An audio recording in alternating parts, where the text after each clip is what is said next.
Hi everyone, welcome back to another episode of Her Expat Life. We are the YouTube channel that strives to bring female entrepreneurs, digital nomads, freelancers, all the updated information that they need to advance their global lifestyles. We offer a range of services to help females with this space. So if you're curious about our offering, visit herexpatlife.com to get more information. And today I am very, very excited to welcome a powerhouse and a very dynamic and inspiring female who we're going to profile. Her name is Hither Mann, and Hither is not only a dominant powerhouse, but she is someone who is going to also give us some great advice in the areas of entrepreneurship and venture capital. So Hither Mann is a venture capitalist and the founder of the Billionaire Project. And just to give you a bit of a background on who she is the world's first female financial trader and educator. And she is on a mission to raise the profile of females in the world of finance and business. Her biggest question is, why is the richest person on the planet not a female? Her latest venture, the Billionaire Project, is pioneering the way forward for entrepreneurial men and women to make big money in the world of public and private markets. Hither amassed her first wave of wealth in property starting in 2004, followed by financial trading and involvement in hedge funds since 2008.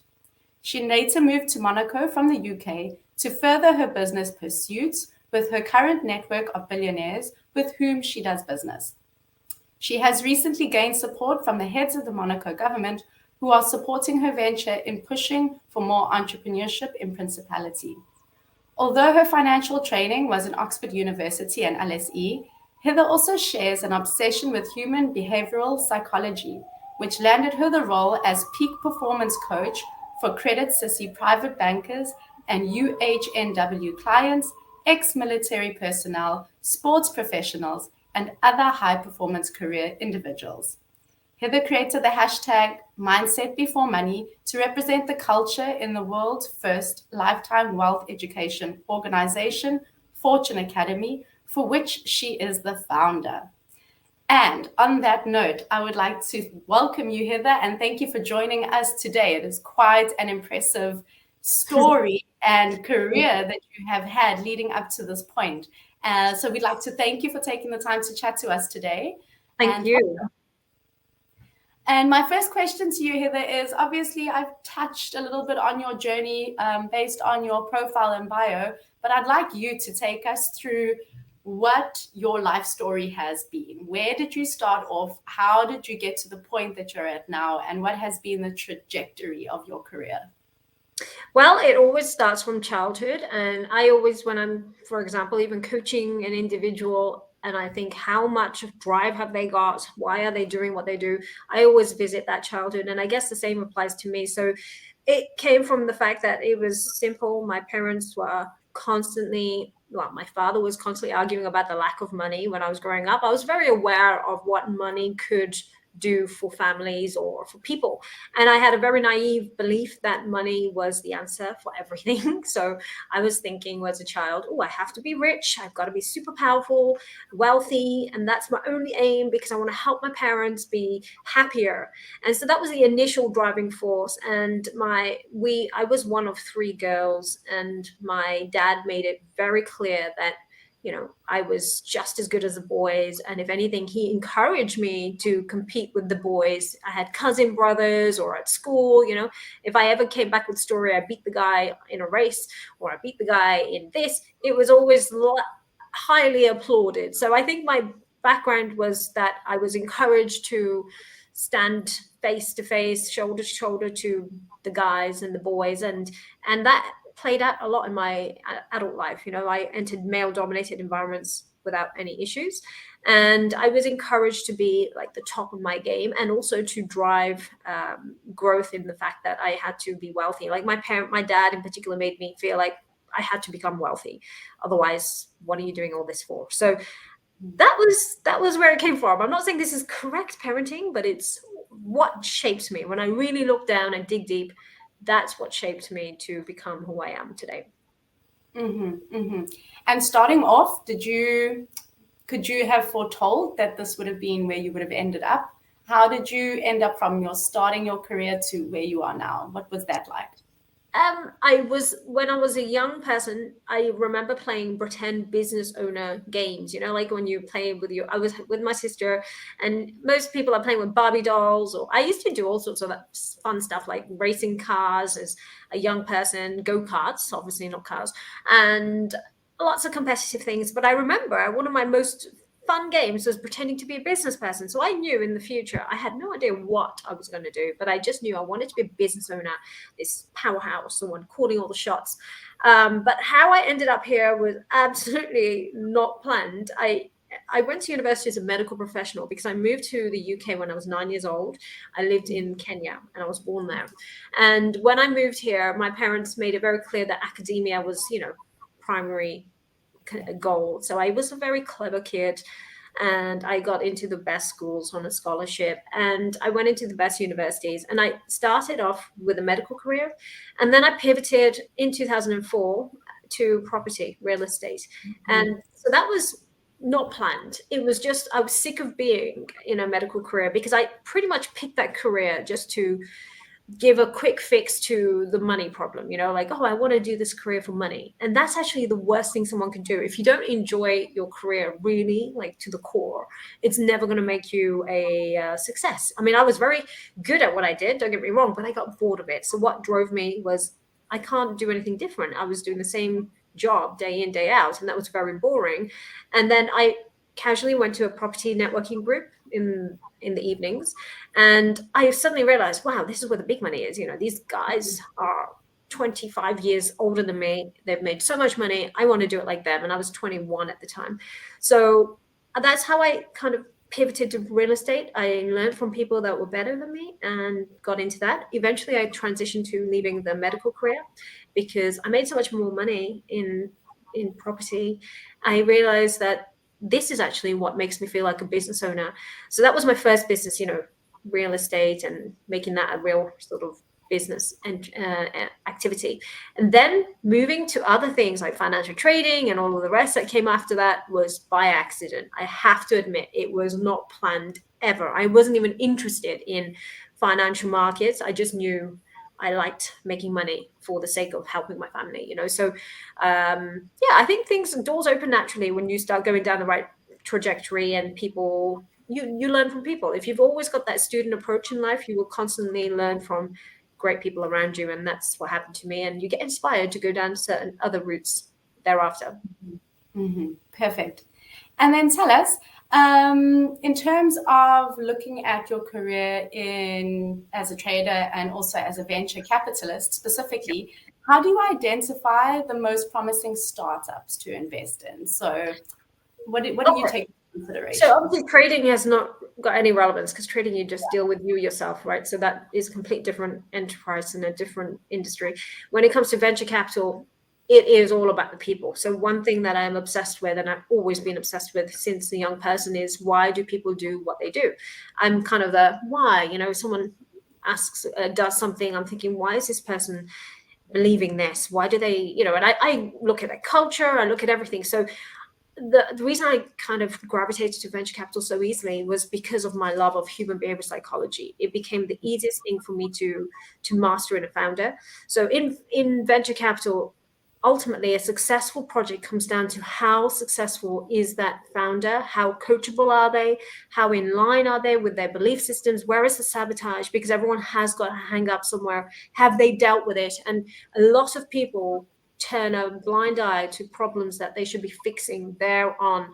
And that's when I think you're not investable, because your ego's blocking the growth. When I can see it very easily, as many people can relate. When you're speaking to a friend or a colleague, you can identify their thought process is sabotaged, or they're like limiting their beliefs some way. And it's so easy as a third person to do that. Doing it on yourself is one thing. And I've had a lot of personal help, like I've had all the coaching, the therapy, the years. So since 2004, I suddenly took on a crazy trajectory of like understanding everything that was in my mental makeup, subconscious reprogramming. And so having been the subject myself, I know how much transformation was required, and I'm very intuitive, and therefore I know when I'm getting blocked by my ego or something is stifling my growth. And a founder is pretty much the same. It's a human to human interaction. If you can't really get through to the founder, if you don't understand why are they doing this, if someone is doing it just for the money, and believe me, that doesn't work.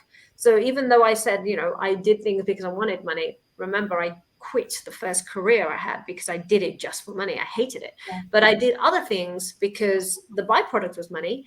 But the fun part, for example, if I go back to real estate or anything else I've done in the future, it was the interaction or the thought process that was exciting. So I need to understand what was exciting about why does this founder enjoy doing this project? And if it says, oh yeah, if I can see that the values of that founder are aligned to what they're doing day to day, they're doing this not just for money, but because they love the stimulation of new thinking.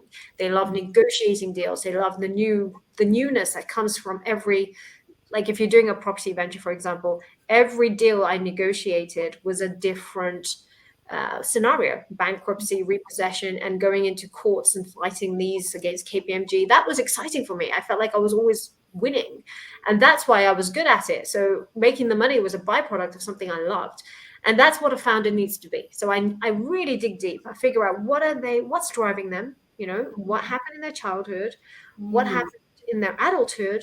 Have they had any PTSD in their adulthood that is stopping them from being big? For example, adult founders go through bankruptcies, divorce, litigation, and those are those adult events that hold them back. So I need to know, why are they doing what they do? And then money is a byproduct of what you're doing. So that should be the ultimate investment thesis for a venture capitalist. If you are investing in a company that's a lot more mature, you're not a venture capitalist. You're someone who is a private equity firm investing in a mature firm that has got 300 million EBITDA, which is basically earnings. That's a different investment thesis, right? Yeah. So then you're looking at other things. So venture capital means you're looking at early stage businesses, and that requires you to be a master at human behavioral psychology, in my opinion. And that's why I love it so much. And that's why I feel like it's a much more successful strategy for me to do this compared to other things. Okay, and then my next question for you is, what has been the most or your most successful investment to date? Investment, I think every investment that makes money is successful. It's not about, the returns, when I've seen the craziest returns, has come from financial trading. For example, in property, it's a lot slower, right? You make a big chunk of money. Okay, the fast way to make money in property is you flip properties or you do an instant remortgage, then you make big chunks of money, and you can do that in a week. But when it comes to financial trading, you can make your monthly or annual salary in one trade, and that one trade could be 1 week long, so it's amazing. I think if you're comparing best investment with the highest return, then it would have to be financial trading. Another way that I would say is a great way to add net worth into your life. I just had a company of mine valued for 93 million, and it was accepted by the banks. And that means that they would lend against it. And that was just, basically me curating. I've got a business I've been running for X amount of years. I've got a client base of 24,000 students that are paying, and it was like valued at this because I understand the valuation techniques. And to get that accepted, that's how net worth is built. So investment for me now is all about what creates net worth. So for me, to get in one day an extra 93 million added to my net worth was probably the most exciting thing, because it was, wow, you actually know what you're talking about. As a, I talk the same language as an investment banker. So that's why education in this industry is so important, because if I didn't understand this, if I had done all the training I've done, I wouldn't know how to value a company in a certain manner, so I love that. That's probably my most favorite one to date. It's a very big accomplishment, so congratulations on that. That's incredible. Thank you.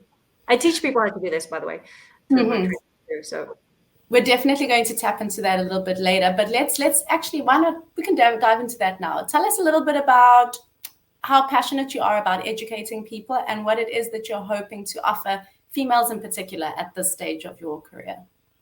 Well, I fell into this again by accident in 2012. I was going to this big event in, like, a Tony Robbins was one of the speakers, a 3-day kind of event of speakers talking about money and finance and business and all of that. And everybody was a male. There was one female, and she was talking about, and I was really excited to see her. And I thought, wow, I wonder what she's going to say. And she spoke about how to dress, and I was like, oh my God, that's the worst representation of women. I was really annoyed, So 2012, there's me. I've already retired financially. I'm making money like from property and trading only at this point, right? So my life was done. I was like a free woman. But then I got annoyed. So I went to the promoter, who was American, and I knew him from Facebook because that's how we connected in the past. And I said, why have you got just this kind of female? Where are the clever ones? And he said to me, it's because you are not on that stage. And I know you. I've followed your story. We've been in contact for the last 3 years, and you are so successful, but you're not on that stage. And then I realized you're touche. Yeah, that's a good point, because women tend to shy away from being out there, being loud, being open about wealth. And then it was very uncomfortable, I have to admit, to transition from being this, kind of like in the shadows kind of success to then saying out there, because women at that time in particular were not doing it. I was the first in the world to do this. So it was so uncomfortable, but I loved it ever since I did it. And I saw the amount of women that came to me and said, because of you, I'm now taking financial trading more seriously. I want to learn it. Oh my God, I want to be like you. And I love that you're okay talking about money. And that was why I do it, So I had to think of something bigger than me. I thought, I don't care if you find it uncomfortable, do it for them, because I genuinely want to see stats change. I'm really annoyed when I think about why women get paid less, why they forever earn less. Why is a woman the richest person on the planet is not female? Like, all of these things really annoy me, and it's still a journey. I'm still pushing and pushing and pushing, leading by example. I'm still constantly creating more wealth in my life to lead by example. So now I do everything for that reason. And that's why I do what I do. Particularly women, I feel like they shy away. They find it very vulgar to talk about money openly. Men do not shy away as much at all. They're comfortable. Who wants to make 100 million? They'll be the one, be the first ones to say, yeah, me.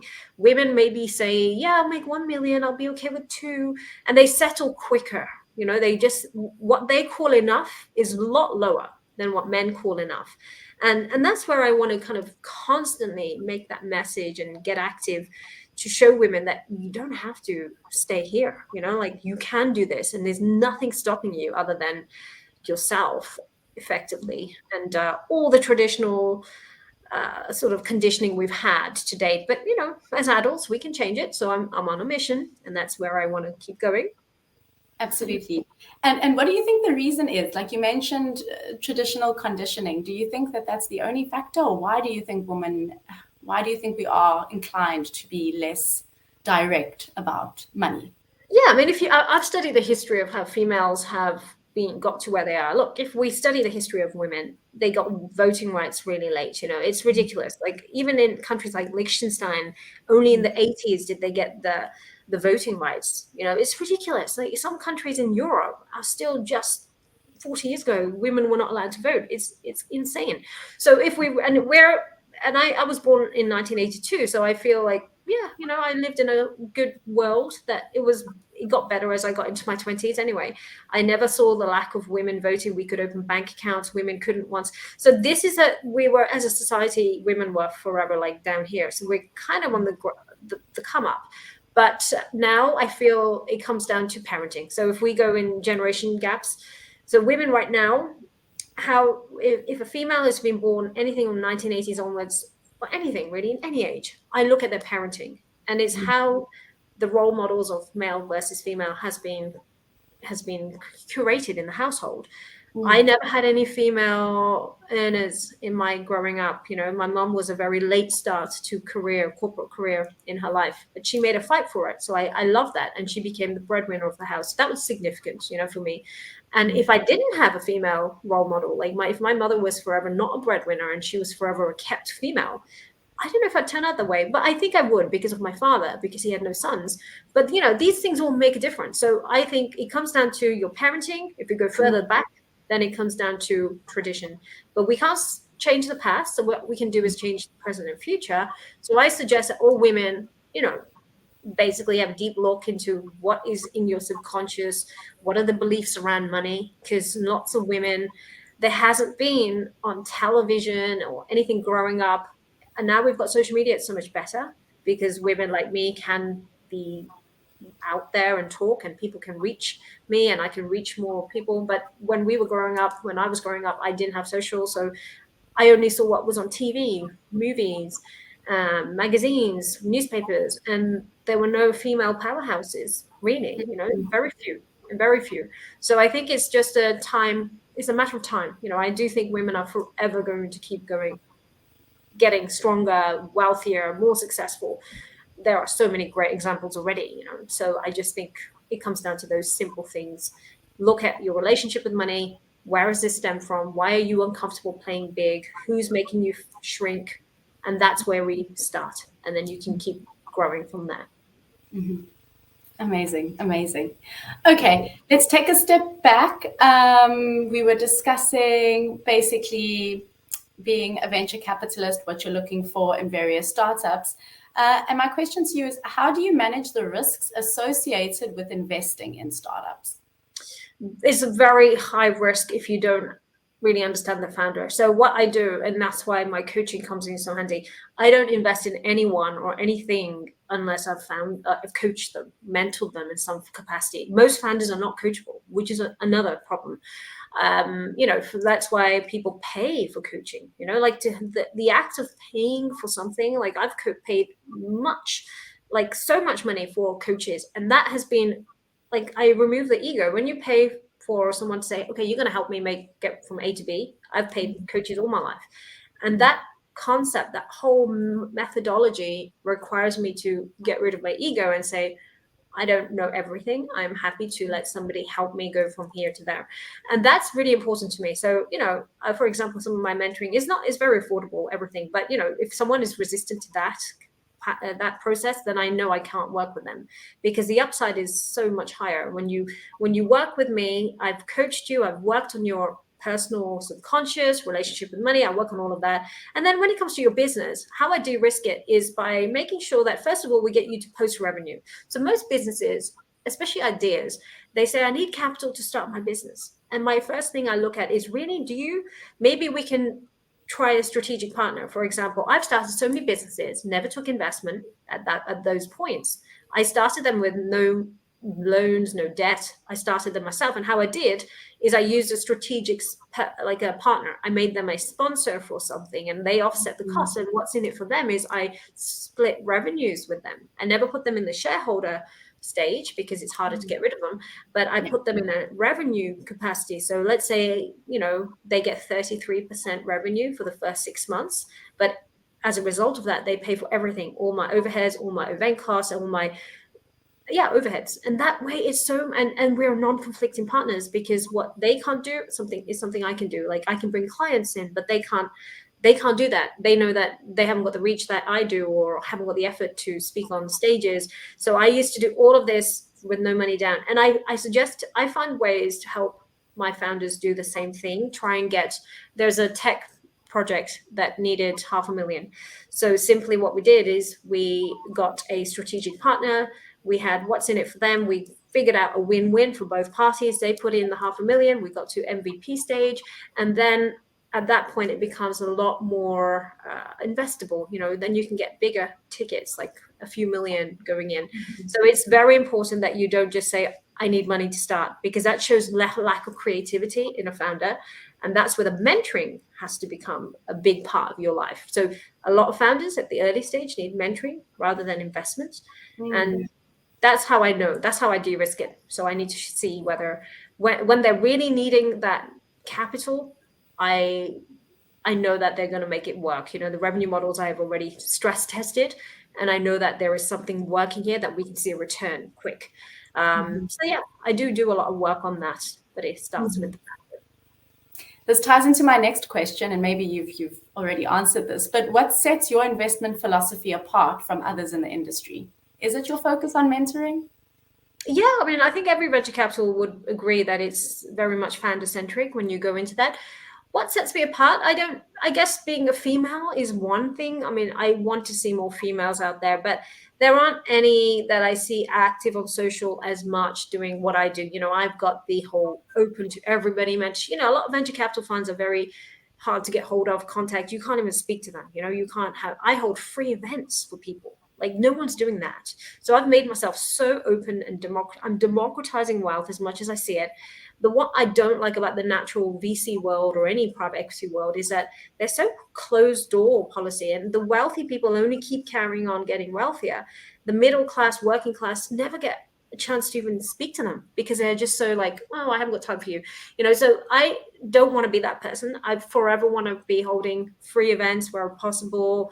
People can access my social media. I give free stuff so people get to learn something for free, and then they come to very low ticketed events where I give like 8 hours of value, and then when they do anything further, it's still so cheap in comparison to what you get.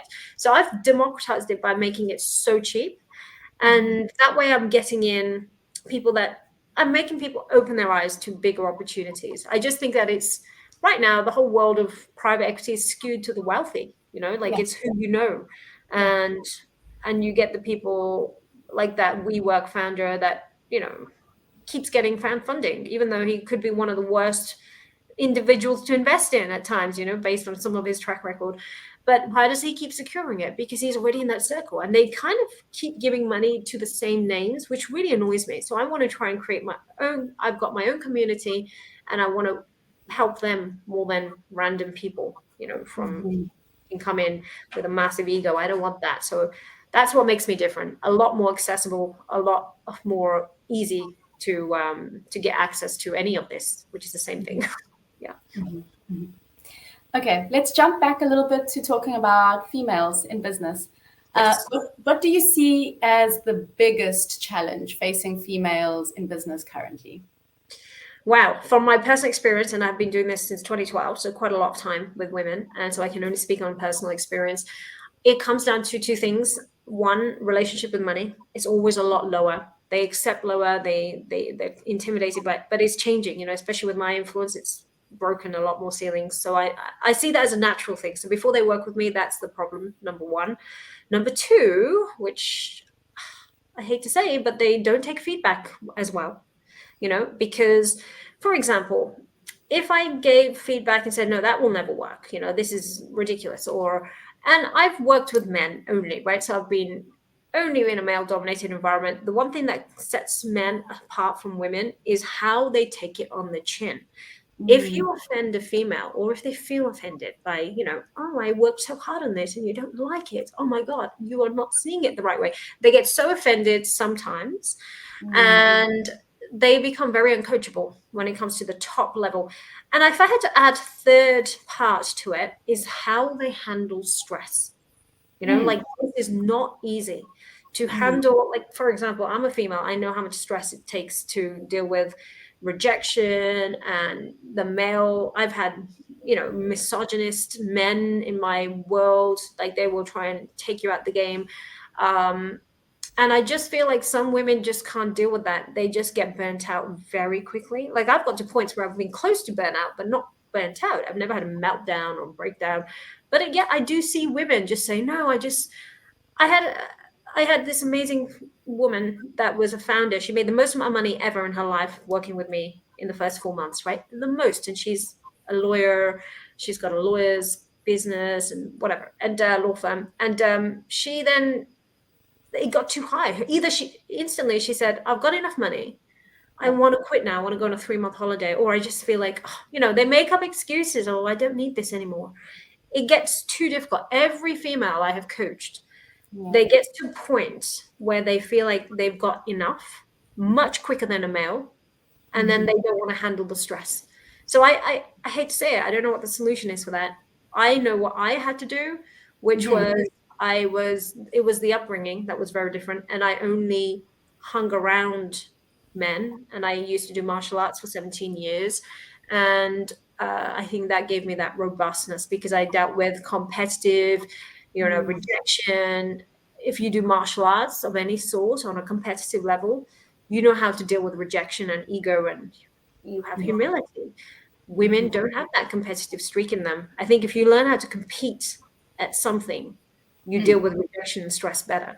So if parents are listening to this, please don't make your girls little princesses, because they don't get very far. They really don't. You know, this is the problem I'm seeing. When they're a bit of a princess, they give up much quicker. But if Yeah. they're being treated like one of the boys, oh my God, so impressive. So Yeah. impressive. And I do have a few of those. So those ones I keep very close to me. So yeah. And how do you manage stress personally? Because I can imagine you're under intense amounts of stress. Oh, of course. I have a very strict morning routine. I don't drink alcohol. That's one, because as much as I, like to have a good time or whatever, I don't.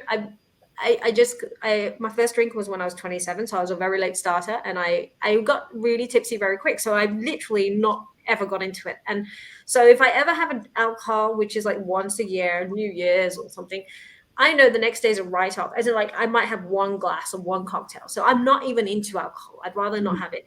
So the way I do, and why is this important? Because it affects my sleep, and because alcohol reduces your sleep, your deep sleep pattern, the REM cycle. And being a neuroscience junkie, I know that for peak performance and peak stress, to deal with stress at the best levels, you need really good sleep. So I'm very careful that nothing ruins my sleep. So I have very consistent night routines. I go to bed after midnight or at midnight, so I still have a life, but I don't stay up till 2 a.m., 4 a.m. partying. This is huge for me. I just don't have that life. I'm not interested in that. I have good sleep. I don't use an alarm, and that comes from being your own boss. I do what I want, right? Not on anyone else's schedule.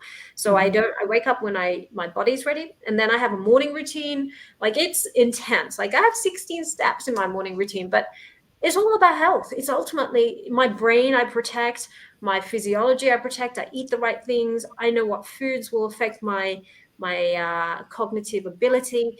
And then dopamine is our biggest killer, right? So I don't have any phone notifications. No one can call me. No one can email me directly. Like, it all goes through my team or my PA. And I reduce the amount of stress reactions possible.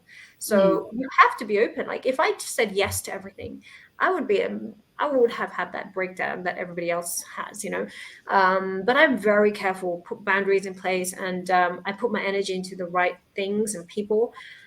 Yeah, just say no to the things that are a waste of time. And I deal with stress very strategically, and something as simple as get a deep tissue massage every week, like that actually reduces toxins, because stress will still build up in your body physiology, and that's how physical ailments come out. Why do people get ill, sick? I am so obsessed with the health of me and my bodily functions. I'm constantly getting things checked. And age is a factor to consider, like your energy levels naturally drop off with age. So like in my 20s, I never used to sleep that much. So I used to party all the time, alcohol free, but still used to party. Yeah. And I could deal with it, right? But in my 30s, it kind of dwindled off. And definitely, I'm now 41. I could never do that, So I'm like, I'm too old for this. So it's nice getting older, but it just means that I've got to manage my energy better. So I just tell everyone, just be aware of be intuitive about your energy levels. And that's how you deal with stress. And by the sounds of it, being clear about your boundaries as well. Yeah, absolutely. Yeah. Absolutely. Yep. Okay. How do you balance the need for quick decision making with thorough due diligence when investing? Due diligence involved. So if, for example, if I'm doing a property bridging deal, you've got to be a master at your craft. So you only invest in things you really understand. So due diligence then becomes a lot shorter compared to if someone asked me to invest in a deep tech project and I had to do the due diligence, I would never know how to do the due diligence on that. So I have deep tech specialists. And in fact, the call before you was with a deep tech venture capital fund, right? So I would use experts. So expertise is key to reduce that due diligence. Things I personally invest in, I need to have either expert knowledge in it myself or use the expert. And then ideally, some experience. Ultimately, all I'm looking at is how much money could I lose and how could I lose it? And am I okay with that? And if you cover all cases, and usually comes down to litigation. So when you put money in, you have to have a whole legal draw up of a contract, and in the case of property, you have something called a charge or a lien on a property. So you protect yourself pretty well. And that's why I only stick to countries that the law is applicable to my, if something went wrong, this is what I'd have to do. So you have to think of worst case scenarios. Can you execute that plan of action? And that's it. I mean, risk is fun. You don't take risks you can't afford. I can afford to take risks. And, otherwise, I say to people, if you can't afford to take risk on your own money, then use other people's money. That's a beautiful way to take risk, right? So for some of the things I'm doing, like when I'm capital raising and we are raising for a venture capital fund, a new one, the beauty of that is that I'm using other people's money for these projects. So when I'm doing the due diligence, it's not me putting in $1 million per deal. It's me saying, I will get the profits on this, but I'm going to be using their millions. Obviously you still do due diligence, but you're de-risking it by using other people's money, and you've got contracts in place and everything. So it's all regulated by a fund. So yeah, everyone's aware, and you only work with people that are professional investors. That's how I work. How have your experiences as a trader influenced your approach to venture capital? Very good question, and huge. Before trading, I used to think very amateur, I think, because property is very easy to make money. Property is not highly skilled. I mean, okay, to do it my way, you have to be skilled, like negotiating with KPMG and getting debts from bankruptcy driven. I did it in quite a fun way, complex. I liked like mental stimulation, so I did some complex cases. But making property, like anyone can buy a property, wait, and it will make money, usually, right? If you wait at least 10 years, it makes money. So that's a very low skilled approach. But trading, on the other hand, is so difficult. So you've got to, suddenly you are now understanding your mental makeup around money, your psychology is a lot more raw. As a trader, you become, you could lose all your money very quickly. So it will teach you the biggest lessons. It's very humbling, actually. And so what that did for me was I really understood risk management. Like for the first time ever, I understood how can I reduce the level of risk, and everything else is easier than trading, because trading safely is what I do now. And I've become very good at understanding investment strategy. So for amateurs in investment will just think, oh, money in, money out, that's it. But actually there is a strategy. This is a short-term strategy. This is so when I'm investing in venture capital, I'm thinking, right, what is the strategy? What's the investment thesis on this money? Is it just put it in and wait to see what happens? No, this is the actual plan of action. So you become very strategic, very calculated, very professional, actually. So the ideal case for an investor should be that they've done something illiquid, like a asset class like property, and second, a very liquid asset class, whether it's stocks, bond market is hit and miss, but like stocks or forex, or crypto is ridiculous. Like, for example, if someone said to me, would I put as much money in crypto as I would in FX and stock? No, because I understand the asset class is so different. So knowing what an asset class is, understanding came from trading and not from property. Property is just so easy to make money in. And so as a venture capitalist, now I understand my founders as an asset class, or their venture. I think, are you kind of like a crypto or forex or stock or a bond? I can see them as which is a safe one, which is not so safe, and therefore I mitigate my risk in the same approach. Are you a wild card approach? So it really has parallels to it. Ultimately understanding the liquidity or illiquidity of an asset class and how to protect your downside, it did all come from trading. So I'm pleased to say that is a skill set I see more women taking up, and I hope they carry on doing that. How do you measure success in the startup ecosystem? I guess I'm going to repeat myself to some level. It will be founder first, executive team. So, like who have they got running this? And then ultimately, a lot of gut intuition comes in this. For example, AI is a big thing right now. And if I see a project suddenly tapping into all of not everything has to be trend following. So, for example, everyone's going to jump on the AI bandwagon by force, because that's the future now and everything will change. But there are some things that are recession proof. So I prefer, if you want to play it safe, so this is where the investment strategy comes in. If you want to play it safe, stick to the solid asset class businesses, which are health tech, things that don't go out of fashion or Yeah. out of, in a recession, they still make money. Health, property, anything with finance included. So credit lines, giving people loans. Like I love banking, e-banking. I love fintech projects that involve providing credit, any kind of bridging. So those three industries are forever recession proof. Ed tech, education is never going out of fashion. If anything, it's bigger and more democratized. So they're the safe ones. So if you're confused as an investor, what should I put my money in? Those ones you can stick to. The ones that are a little bit more tricky are the futuristic things, where you really have to use a expert knowledge. Like, is this going to be in fashion still in a year or two? Use Clubhouse as an example. Everybody was excited about that in the pandemic. People thought, "Oh my God, this is going to be the future of social media." And I remember speaking out on one of the forums. I said, "No, it won't, because you cannot take human behavioral needs out. One of our biggest human behavior needs is the need to connect with people. So ultimately, a good investment class is what, if you understand human behavioral psychology, if it feeds into enough human being, if people like your project and there is a real use for it, and you're making people happier, wealthier, healthier, that is going to make money. So you strip it down to the basics.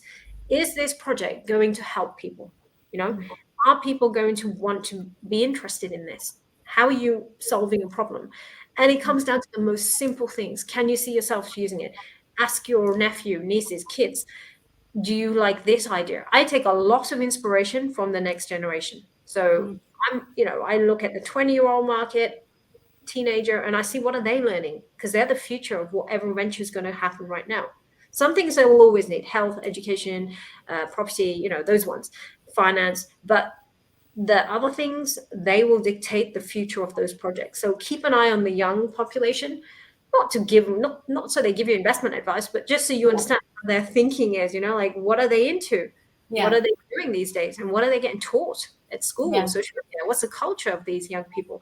And that's how I absolutely love understanding like where the future is. And that's why I like young, dynamic people too. Founders who are coming in from that age group, really excited to work with. So you've just tapped onto answering my next question, but maybe you can elaborate a little bit further. How do you stay up to date on industry trends and developments? I try not to. Yeah, I mean, I guess I look at the real same sources of everything. I look at where the money's going. So, I don't read tabloid news. So I'd look at the normal Bloomberg, FT, even though they've got some sort of underlying bias. I get it.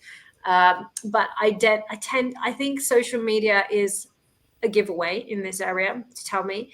I look at the culture. I look at what young people are doing. I look at, sometimes I step back and think, how could my life be easier? And I love how Chat GPT has taken over and made things so much easier. I look, my partner and my husband is very tech, like he's so good at this tech stuff. Like he will use Chat GPT for the first time. He's probably one of the first users ever. And I see what I keep, like stuff that I'm not a master at. I constantly keep tabs on everyone else. I look at what's the future of deep tech, what is coming up that we should be thinking about. But it is a lot about the culture change coming up in the future. And actually, I'm very keen on seeing how the school system is teaching young kids a lot more about how to look after the planet. Like this wasn't taught in my lifetime. And that's why young people, they only support brands that are sustainable. Like that was never even a word in my schooling. So I know that young teenagers are only interested in what's sustainable. So if a new brand wants to be on trend with investment and future, they must build in and tell people how sustainable they are, because then and if their target market is a young 20 to whatever, then they'll pick up that market. It depends on your target market. But yeah, trends can be misleading if you just go with I remember Jeff Bezos mentioned it once in a publication. He said he doesn't follow trends. Be careful, because but you've got to keep on top. You've got to keep your finger on the pulse. But it depends if you're going with the solid asset classes, like, providing cartons for milk bottles, milk cartons. Like that industry never goes out of fashion. It just, you have to make sure you're competitive enough. So you've got the simple, solid asset classes, and then you've got the lot more volatile ones. The volatile ones are the ones who are keeping on trend and trying to be a trend. Yeah, social media is a good insider too. So hopefully I've answered. Okay, so my next question to you is, how can the venture capital industry become more accessible to underrepresented groups? I'm doing this. This is one of my most important avenues that I'm trying to hit, and that's by making it the population of females and minority backgrounds. So someone who isn't a white male is, or even Caucasian is a factor here, then that's where accessibility becomes an issue. So I'm trying to democratize it by bringing in exactly what I said, doing more free events, making it more vocal, and I want people to understand what does venture capital, what can it do for you. So I guess that's probably the best way to make it more accessible, doing a lot of, no strings attached events and public speaking around it, and making people have some sort of journey they could follow. So it's not just learn about it and then do nothing. I give people here's what you do next. Let's put some plan in action, and let me help you get there. So I'm working with a diverse. So one of the venture capital funds I'm working on, and they want me to be a partner with, is only going to fund a female founders, but it's led by an African woman. So she is someone who's come from Zambia, and I want to push that. And the reason I'm very strategically pushing that is because you're right. If by people looking at you will say, because of her, I'm going into this fund, I want to back that. So that's being strategic rather than just picking a fund that is led by a different looking founder. I want to be strategic and pick certain people and say, right, I'm going to back your project, because otherwise I'm not going to change the stats. And that's what really bothers me. Should females take a different approach to investment and trading in comparison to their male counterparts? Yeah, they just need to be more comfortable with it. They need to be less like, oh my God, and it starts from the simple things. Like when I say to people, male or female, and it's always women that have this issue, when was the last time you spent money on yourself and never felt guilty about it? Like so many women have this, what do they call it? Buyer's remorse. They buy something and then suddenly they're like, oh my God, I got to take it back. It wasn't what I needed. Like I've never seen a guy do that. Never, right? So I think it starts from the simplest things. Like women, look at how you spend money and just be a bit braver, tell yourself you deserve this, because it comes from a self-worth perspective. If you go to the core of why do women or men, why do they not play the money game as high as another counterpart? It comes from a self-image, self-worth perspective. So it comes down to, how much do you think you're worth? Like if you don't feel like you're worth this investment in yourself, or spending this much on anything that you're doing is like, oh my God, I don't need this. I should just carry on playing small. That's a problem. So how they should improve is, first of all, in their day-to-day life. There's no point trying to penny pinch every single day and then suddenly step out the door and try and be this big shot. It's not going to work. You have to start from your day-to-day. Live and breathe an investor lifestyle, which is be comfortable spending money. And when you do lose an investment, take it on the chin. And get some therapy around it if needed, like get a coach, get a therapist, understand why you're so scared of losing money. What is it? And I'm never going to make someone gamble. Like that means lose everything or lose everything. I encourage people to be very good with their feedback, relationship with money. Like it's okay to lose sometimes, it's like, that's what makes everything exciting, because you learn a lesson from it and therefore you'll never do it again and you'll make 10 times more back. Always has happened, So I think it just starts from this day-to-day process. That's what women should be doing. What is the most important lesson that you have learned in your career as a trader and venture capitalist? I learned that trading other people's money, because when I started, I assumed that everybody would love trading like me, and all my friends got really excited seeing how much money I made. And they're like, oh, here's some money, you can make me rich. And I did. I made them wealthy. Let's say I made them 60% in a year for some of them, right? It was ridiculous. It's not normal. I took a lot of risk and they don't understand that. And the biggest lesson I learned is when when you're trading other people's money, and never trade your friends and family money. It's just not worth it. I don't enjoy that relationship stress that came with it. Um, because you want to treat, when you take other people's money, which I don't do anymore. Now I only use a fund for that. Before I was doing it and it was allowed with the FCA, you could do friend and family trading.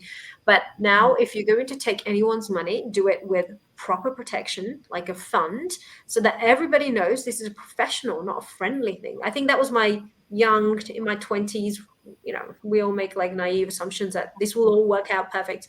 But people got jealous that I was making more money. It ended some friendships, because they were like, you could have given me more, I'm sure of it, and they just don't believe you, and they suddenly get very vindictive and jealous. I think that was my biggest lesson. Never mix friends and family with money. It's a messy scenario unless you're prepared to potentially have some conflict. But yeah, otherwise keep things really professional. When money gets involved, make it very clear, always an agreement in place, and it's not a friendly handshake kind of agreement. It's always professional, and they have to understand risks that come with it. So I know lots of people use their friends and family money for starting a business, and I think, okay, that's going to be a problem in the future unless you have an agreement in place and they know exactly where they stand.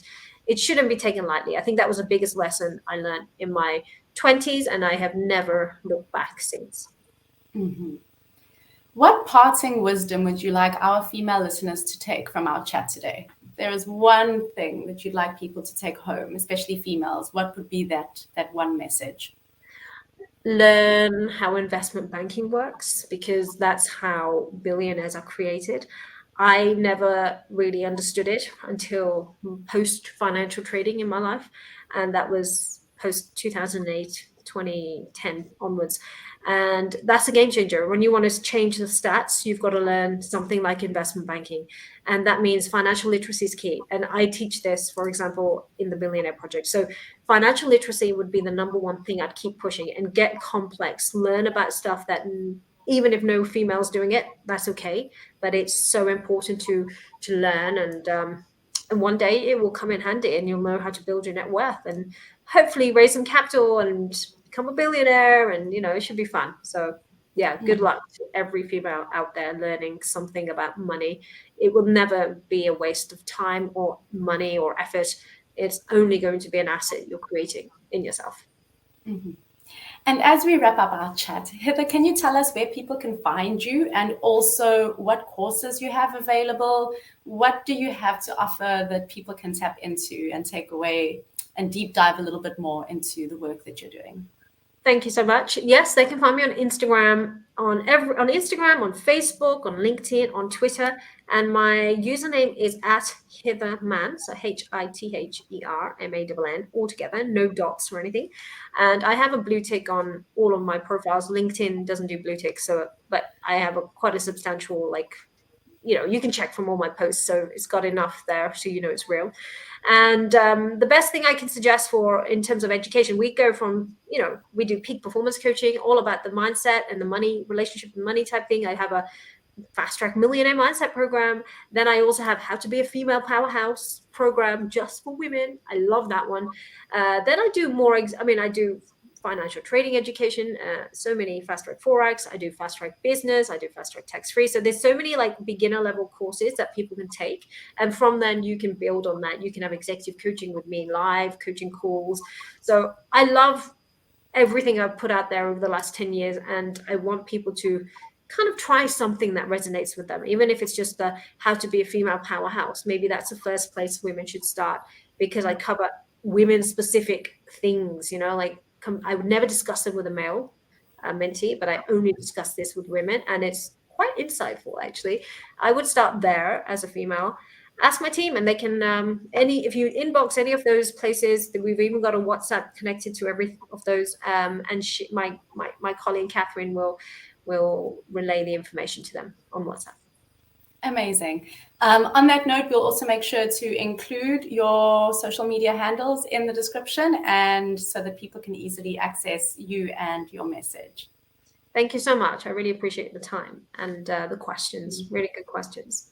Thank you. Well, that's all we have for today, but I just want to extend a heartfelt thank you to Hither, who is very busy. So we appreciate you taking the time to speak to us and just for sharing this knowledge and being so open to break down these barriers that are blocking the entry for a lot of people who are not part of this exclusive group that are investing and that have access to this information. So a heartfelt thank you for making this more accessible to the ordinary person in the hopes of breaking down these walls and barriers that society has.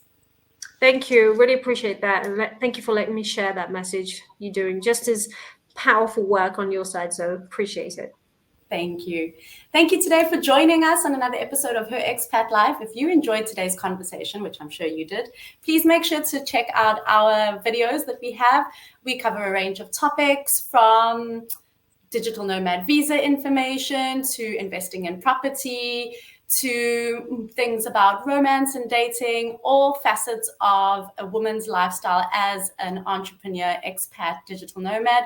We cover that extensively. Please also make sure to follow us on Instagram and on social media at Her Expat Life. Visit our website to see our comprehensive offering. Make sure to subscribe to our channel. And please leave some comments in the comment section. Did you enjoy today's interview? Do you have any follow-up questions? Is there anything you would like us to explore on the channel? We want to hear from you to make sure that we can offer you the best information and the most useful information that you will need in your life. And that's it for today. Thank you so much again, Hither, for joining us. And I hope this is not the last time we get to chat to you, and all the best in your work. Thank you. Really appreciate it.